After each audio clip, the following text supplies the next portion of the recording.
அன்பான மாணவ செல்வங்களே, இன்றைய நான் உங்களை சந்திப்பதில் மிக்க மகிழ்ச்சி அடைகின்றேன். வணக்கம். அன்று ஒரு நாள் நான் கடற்கரைக்கு சென்றிருந்தேன். அங்கே உயரமான தென்னை மரங்கள் காணப்பட்டன. சிறிய பனை வடலிகள் காணப்பட்டன. நான் உடனே அந்த சிறிய பனை வடலிகளுக்கு அருகில் சென்று எனது உயரத்தை அளவிட்டேன். அந்த பனை வடலிகள் யாவும் எனது இடுப்பு வரை உயரமாக இருந்தன. மாணவர்களே, இன்று நாங்கள் தரம் 1க்கான கணித பாடத்தை கற்கப் போகின்றோம். அதிலே எமது உடலை அளவீட்டு கருவியாக பயன்படுத்தி உயரங்களை ஒப்பிடுவோம். எமது உடலை அளவீட்டு கருவியாக பயன்படுத்துவோம். இன்று பாருங்கள், இங்கே ஒரு உருளை வடிவமான தூண் ஒன்று காணப்படுகின்றது. பார்த்தீர்களா அவ்வளவு அழகாக இருக்கின்றது என்று? நான் அந்த உருளை வடிவமான தூணுடன் சென்று அளக்கப் போகின்றேன். இங்கே பாருங்கள் எப்படி அளக்கின்றேன் என்று. பாருங்கள், இந்த தூணின் உயரம் எனது தோள் வரை இருக்கின்றது. எனது தோள் வரை இந்த தூணின் உயரம் காணப்படுகின்றது. பார்த்தீர்களா? இவ்வாறு நீங்களும் அளவிட்டு கொள்ளலாம். இங்கே இன்னும் ஒரு மரம் காணப்படுகின்றது. பாருங்கள், படர்ந்து அழகான மரம் ஒன்று காணப்படுகின்றது. இந்த மரத்தை நான் அளவிடப் போகின்றேன். பாருங்கள், நீங்கள் கண்டுபிடித்திருப்பீர்கள் என்று நினைக்கின்றேன். இந்த மரத்தின் உயரத்தை கண்டுபிடித்து விட்டீர்களா? சொல்லுங்கள் பார்ப்போம். பாருங்கள், இந்த மரம் எனது இடுப்பு வரையான உயரத்தை உடையது. பார்த்தீர்களா? இந்த மரம் எனது இடுப்பு வரையான உயரத்தில் இருக்கின்றது. இவ்வாறு நீங்களும் உங்கள் வீடுகளில் இருக்கின்ற தாவரங்களை, சிறிய தூண்களை எல்லாம் அளந்து பார்க்கலாம். அவ்வாறு அளந்து பார்த்து நீங்கள் உங்களுடைய உயரத்திற்கு அந்த தாவரம் எப்படி இருக்கின்றது என்று கூறுங்கள். இதைவிட உங்கள் பெற்றோர்கள், உங்கள் சகோதரர்களுடன் உங்களை ஒப்பிடலாம். இங்கே பாருங்கள், நான் அளந்து பார்த்தவற்றையெல்லாம் இந்த பொம்மைகள், சிறுமிகள் யாவரும் பார்த்து கொண்டிருக்கின்றார்கள். இந்த சிறுமி சொல்ல போகின்றார். இங்கே பாருங்கள், கையை உயர்த்தி காட்டுகின்றார். தெரிகின்றதா உங்களுக்கு? இந்த தூணுடன் தனது உயரத்தை ஒப்பிட போகின்றார். பாருங்கள், நீங்க என்ன கூறுவார் என்று நினைக்கின்றீர்கள்? கண்டுபிடித்து விட்டீர்களா? இந்த சிறுமி சொல்லுகின்றார், இந்த தூணின் உயரம் தனது இடுப்பு வரையானது என்று சொல்லுகின்றார். பார்த்தீர்களா? இந்த தூணின் உயரம் இந்த சிறுமியின் இடுப்பு வரையானதாக இருக்கின்றது. பார்த்தீர்களா?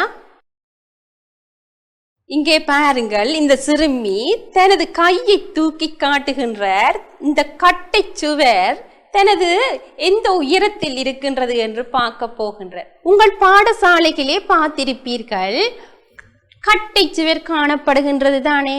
நீங்கள் ஓடி சென்று பாய்ந்து பாய்ந்து பார்ப்பீர்கள். அதே போல் இந்த கட்டை சுவரை கண்டவுடன் இந்த சிறுமி தன்னை அளவிட்டு கொள்ள போகின்றார்.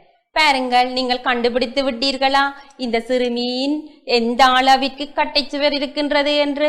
நான் காட்டுகின்றேன். இங்கே பாருங்கள், சொல்லுங்கள் பார்ப்போம். இந்த சிறுமியின் இடுப்பு வரையான உயரத்தில் இந்த கட்டை சுவர் இருக்கின்றது. கட்டை சுவரின் உயரம் சிறுமியின் இடுப்பு வரை காணப்படுகின்றது.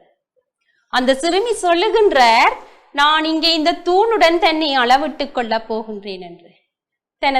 தன்னை அந்த தூணின் அருகே கொண்டு நிற்கின்றார். பாருங்க, தூணின் அருகே நின்றவுடன் உங்களுக்கு அளவிட வேண்டும் போல் இருக்கும் அல்லவா? பாருங்கள், அவவின் உயரமும் தூணின் உயரமும் எவ்வாறு இருக்கின்றது என்று பாருங்கள்.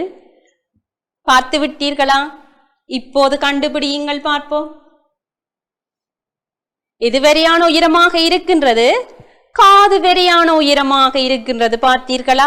அவர் சொல்லுகின்றார், இந்த தூண் எனது காது வரையான உயரமாக இருக்கின்றது என்று சொல்லுகின்றார். பார்த்தீர்களா? இவ்வாறு நீங்களும் உங்கள் வீடுகளிலே சிறிய தூண்கள் காணப்படும், சிறிய மரங்கள் காணப்படும்.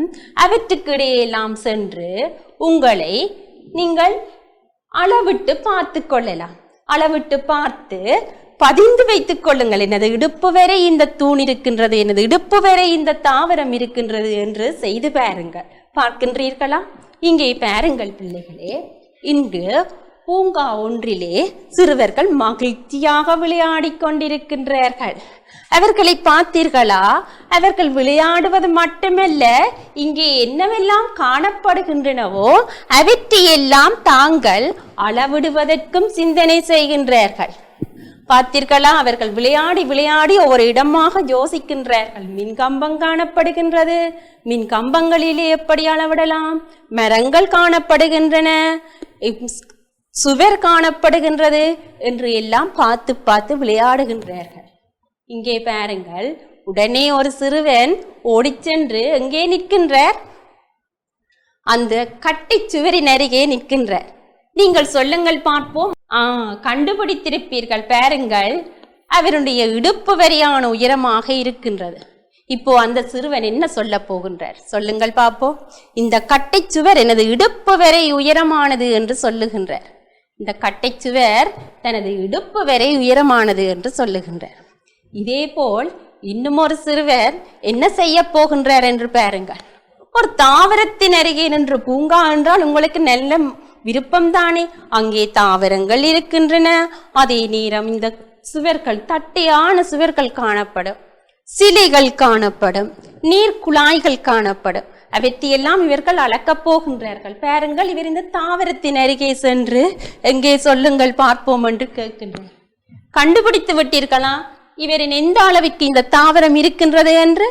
பாருங்கள், இப்போது கண்டுபிடித்திருப்பீர்கள். சொல்லுங்கள் பார்ப்போம். அவருடைய கழுத்து வரை உயரமானது, இந்த தாவரம் எனது கழுத்து வரை உயரமானது என்று சொல்லுகின்றார். பாருங்கள், அவருடைய கழுத்து வரை இந்த தாவரம் இருக்கின்றது. பார்த்தீர்களா? இப்படி நீங்களும் அளவிட்டு கொள்ளலாம். அளந்து நீங்கள் உங்கள் பெற்றோருடன் மகிழ்ந்து கொள்ளலாம். இங்கே அந்த சிறுவன் விடவில்லை, மீண்டும் அந்த சிலைக்கு அருகே சென்று நிற்கின்றார். பார்த்தீர்களா?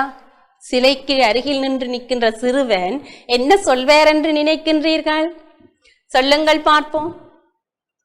அவருடைய உயரம் எங்கே இருக்கின்றது? அவருடைய உயரம் எங்கே இருக்கின்றது? அவர் தனது தோல் வரை இருக்கின்றது என்று சொல்ல போகின்றார். பார்த்தீர்களா? தோல் வரை இருக்கின்றதா அந்த சிலையின் உயரம்? பாருங்கள், அவர் சொல்லுகின்றார், சிலை எனது தோல் வரை உயரமானது என்று சொல்லுகின்றார். சிலை எனது தோல் வரை உயரமானது என்று சொல்லுகின்றார். இவ்வாறு நீங்களும் ஒவ்வொன்றையும் அளக்க வேண்டும். அப்போதுதான் உங்களுக்கும் அது விருப்பமாக இருக்கும். இதிலே நீங்கள் இங்கே பாருங்கள், சிறுமியின் இடுப்பு வரையான உயரம் உங்களுக்கு தெரியுமோ? இடுப்பு வரை என்றால் இங்கே நிற்க போகின்றது. அப்போ பாருங்கள், இடுப்பு வரை எங்கே நிற்கின்றது? கண்டுபிடித்து விட்டீர்களா? இப்போ எந்த கதிரைக்கு நாங்கள் சுற்றி வட்டமிட வேண்டும்? சிறிய கதிரைக்கு நாங்கள் சுற்றி வட்டமிட போகின்றோம். பார்த்தீர்களா? உங்களுக்கு நன்றாக விளங்கி இருக்கும் பிள்ளைகளே. இன்று நாங்கள் உயரங்களை ஒப்பிடுவதற்கு எங்களது உடலை அளவீட்டு கருவியாக பயன்படுத்தினோம். நீங்களும் அளவிட்டு பாருங்கள் பிள்ளைகளே. மீண்டும் இன்னும் ஒரு நிகழ்ச்சியை உங்களை சந்திக்கின்றேன். வணக்கம்.